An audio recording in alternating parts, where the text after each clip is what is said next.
Tommy Curran, how are we doing this week? I am outstanding. How are my friends?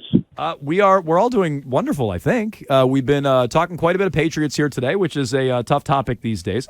I notice you have a show poll out for your Patriots Talk podcast that is going to be released later tonight. So I don't want you to give up any nuclear secrets here. And if you want to just keep it a secret, feel free and tell me. But I found the results of this poll interesting. You asked who will be the quarterback and coach of the Patriots in a few years from now, in 2025. The majority of answers from Patriots fans are saying it won't be Mac and it won't be Bill Belichick in just 2 years. Do you think they're right, Tom? Yes, I do. And the reason why is contractual to an extent with Mac Jones. The options were Mac and Bill are together, Bill no Mac, Mac no Bill, neither one's here. So to me, the likelihood is that Mac Jones gets to this coming May in 6 months, and the Patriots decide, I think it's a coin flip right now, whether or not you pick up his 50-year option, because I still don't think I honestly don't. And I'm sure that there's people out there who are going to say, what else do you need to see? But I still don't think that you know what he is because of what's around him and the situation that he's been in. So I think there's a 50-50 chance they pick up that 50-year option. So if they do that, he is here in 2025. I think Bill Belichick really has until next year, the end of next year. Best case scenario, not best case scenario, most likely scenario. That seems to be what I would presume to be the timeline. If he's 2 wins away from Shula, well, then maybe both of them are here. But I can definitely see the third option where the Patriots say, no, we're not going to do that. What I found most interesting is when you add them up, the responses, people are completely split, divided on whether or not Bill will be here in 2025. It was right at 50% each when you look at the answers. Tom, going back to Mac and the picking up the 5th-year option, what would the path for the rest of the season look like to get to a place where you realistically think that the team would pick up that option? He plays like he did for the lion's share of the games against the Eagles and the Dolphins. You don't see any games at all that look anything like what happened Sunday against Dallas. And I do think that was an outlier game. I've never seen a meltdown like that by him before. So I think chances are you're never going to see a meltdown like that again. So in order for them to pick up the 5th-year option, he has to play the way the guy did against the Dolphins and the Eagles. It's not that, to me, is why it's not some pie in the sky.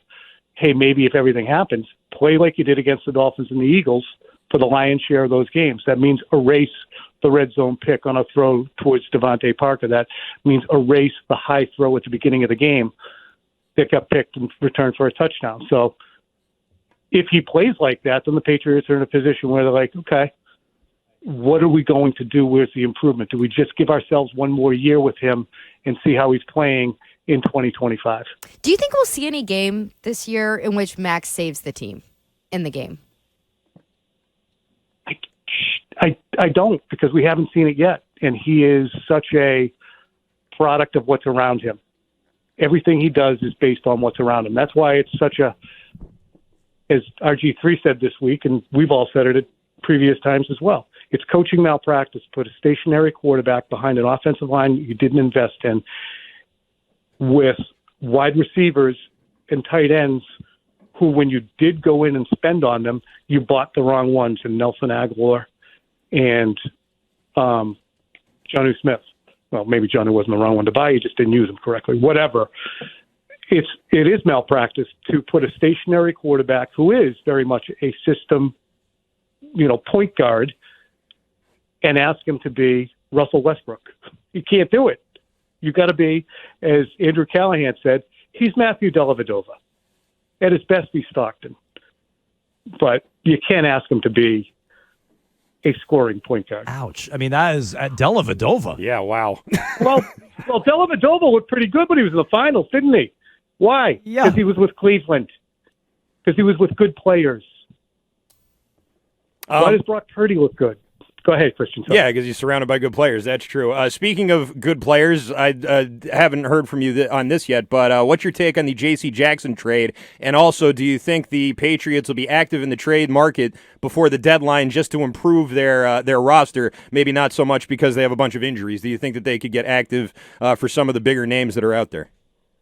On J.C. Jackson, it's certainly he's not going to be a silver bullet given the problems that he has had with the Chargers. One of the lowest rated corners in the league. He's injury prone. He's a gambler in the way that Malcolm Butler was. He's not a shutdown corner the same way a Gonzalez or a Talib or a Gilmore are, where they're angular and they can match up with anybody. So I think Jackson in many ways was a byproduct of a lot of the time, like Jones, the people around him in the secondary, whether it was Gilmore or McCourty. A lot of times he benefited from the guys around him in the pass rush.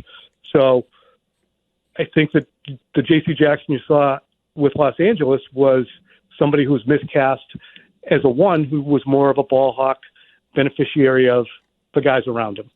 So I think that he'll be okay and fine, but I don't think he's better than Jonathan Jones. I don't even know if he's better than Jack Jones. He might, if he's better than Miles Bryant, thumbs up. Talking to Tommy Curran, NBC Sports Boston. He joins us every week here on Jones and Mego with Arcand on WEEI. We were reading something Charles Robinson wrote at Yahoo Sports yesterday. And there was a comment in there from Tom Condon who said, when the owner starts messing around with a head coach's staff, the end is coming. And, maybe Bill Belichick was on board with Bill O'Brien. Maybe Kraft was influential in that. The mechanics behind the scenes with Gerard Mayo, it feels like some of that has already happened. I mean, yes. Is that a sign that the end is already here for Bill Belichick? Like, I know you've been saying for a while he's on the hot seat, and I know you're telling us he should be able to get, in the most likely scenario, through next year. Do you agree with that comment from Tom Condon, though? If they're already fiddling around with his coaching staff, he's already on the way out.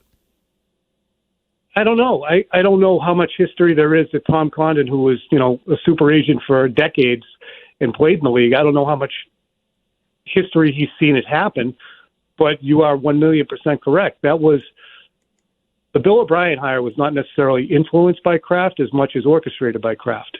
I think he was insistent that happened. Now, maybe Bill shrugged and said, fine. Maybe Bill said, yeah, no doubt you're right. Or maybe he did it reluctantly and thought that, really, Matt and Joe were on the right track, which might not even be out of the realm of possibility, believe me. So he was a hire by Robert Kraft, and the Gerard Mayo was absolutely, when a statement's put out that we're working on an extension for an assistant coach, when we never hear anything about negotiations, that's 1,000,000% the Kraft saying, this is a guy who we don't want to go anywhere. Well, why? Because he's a great defensive coach? Or because you think that he might be a great head coach? You've already seen Brian Flores leave, and you've seen Josh McDaniels leave, and these were easy successors to Bill. And if you're going to put up some barbed wire around Gerard Mayo, what better way to do it than make sure that there is the insinuation that you're going to be the next guy? So 1,000,000%. I think that Robert Kraft, after last year, I think he was entitled to, after such a ridiculously bad decision by Bill with the offensive staff, that, okay, if you're going to do stuff like that, I'm going to have to step in here. And he did that. Does that mean Bill's gone? Does that mean Bill says, screw this, I've had enough? Could be. But again, I think the most likely outcome is Bill stays until Bill wants to go. Tom, how much accountability do you think Bill O'Brien should get for the lack of points scored by the offense so far? I think he shares in it, but I don't think that he gets the lion's share of the blame, honestly. I still continue to absolve Bill O'Brien because you cannot, with a straight face, put that offensive line out there. I mean, somebody's in charge of that. There's lieutenants all over the place who report to the general, who report to the colonel. If you got the general of the offense, I don't even know if I have my titles right. But if you have a general of the offense, it's Bill O'Brien. Your lieutenants who are Adrian Clem and I think Billy there's Yates a colonel in there. Okay, there's a kernel of truth to that.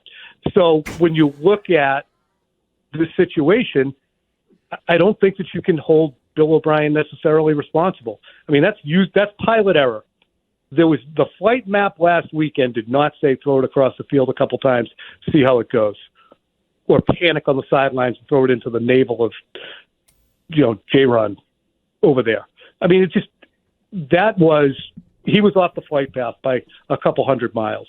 So I still don't think it's Bill O'Brien's fault. I think the product, and I think we all agreed on this after the Miami game. The offensive product looked better, did it not? But that was before the Cowboys No. game. I felt that way after the Philly game. That's about the only game I felt good about the offense was Philly, personally. Okay. I thought it looked better against Miami for stretches. So neither here nor there. He was better. Mac was better, and the offense seemed better, also, although the running game was ass, which sparked a little bit against the Jets. They've played some really good defenses. I think they'll play better. I don't know if this is the prime week for Bill O'Brien to have a coming out party, because New Orleans does a lot of the same things that the other teams do. They play a lot of man. They're a good defense. They're an aggressive defense. So it might be the same recipe. But I really don't look at Bill O'Brien and say, get him out of here. I don't look at anybody on the offense and say, get him out of here, who's at a leadership spot. It's the ancillary spots. It's at the right tackle. It's the mistakes that continue to happen. It's the lack of explosiveness. You guys talk about, hey, well, Brady didn't have a great offensive line, but he had a Hall of Fame tight end, and he had one of the best third down backs. Patriots don't even have a third down back. They don't even have a legitimate slot receiver. And you're asking Mac to go out there and saying, well, Brady had bad offensive lines too, but at least he had guys to throw it to when the poop hit the fan. No, and that's fair. I do think Brady, and I know you would agree with this, elevated some of those, but any quarterback can play with Gronk. Yep. I understand the point there. He's Tommy Curran. You can check him out on NBC Sports Boston. We're done? Yeah, Tom's a big earwax guy, by the way. Oh, is he? Yeah, we were talking ear candles earlier in the show. Have you ever tried one, Tom, or do you just use your little earpiece for TV? I did do the thing because I kept putting my IFB in and I couldn't hear anything. No kidding. And I said, I must have some compacted situation in here. So I did do that ear thing, and I didn't like it. You lit the thing on fire, the ear candle?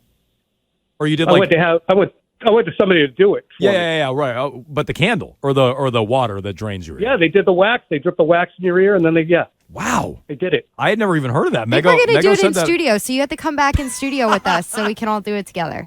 I don't know if anybody wants to see what's going on in the inner portions, down near my hammer and anvil. You'd be surprised. You'd be surprised who subscribes to things on the dark web. But anyway, Tom, we appreciate the time. Thanks so much.